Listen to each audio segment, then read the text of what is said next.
আসসালামু আলাইকুম রাহমাতুল্লাহ বারাকাতুহু। সবাই ভালো আছেন? আমিও আপনার দোয়ায় ভালো আছি। ভাই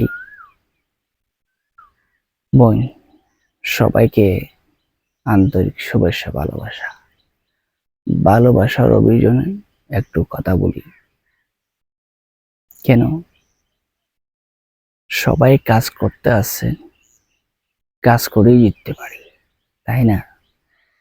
এখন দূসরা বিষয় হচ্ছে কি জানেন, ফেসবুক প্রোফাইলে হোক, ফেসবুক পেজে হোক, আপনি যেখানে কমেন্ট করতে পারবেন, এখান থেকে সবার মাঝে এখানে কমেন্ট করলে আপনার পেজটা, যে ভাইয়ের ফেসবুক পেজে লগ ইন আছে, যে ভাইয়ের ফেসবুক পেজে একটু ধারণা আছে, সেই ভাইয়ের হাসে কমেন্ট পোস্ট করক, ছবি পোস্ট করক, ভিডিও পোস্ট করক, সে ভাইয়ের হাসে চলে যাবে। ঠিক আছে? সে ভাই যদি আপনার দ্বারা বদ্ধরত হয়, আপনার দ্বারা মনোযোগী হয়, সে ভাইটা যেখানে কথা বলবে, যেখানে কমেন্ট করবে, সবকিছু আমাদের এখানে কি আসবে, চলে আসবে। ঠিক আছে না? সেই জন্য বলতেছিলাম, একটু বুঝি সিন্দি কাজটা করলে, বুঝি সিন্দি কমেন্টটা করলে সমস্যা পড়তে নাও পারি।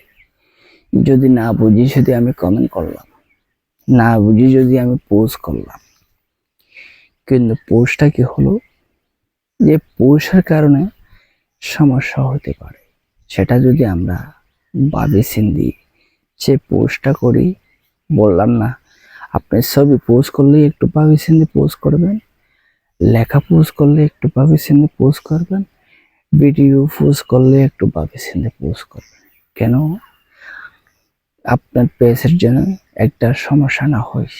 ঠিক আছে? আপনি তো যেন পড়াহালে একটু কষ্ট না পড়েন, এই মাথা ভেবে চিন্তি যদি কাজ করেন, আপনি কোনোদিন কষ্ট পাবেন না। ঠিক আছে না? আর যদি আপনি যদি ভেবে চিন্তি কাজটা না করলে 10 দিনের জায়গায় 5 দিন, 5 দিনের জায়গায় 15 দিন কষ্ট পাইতে হবে। কেন?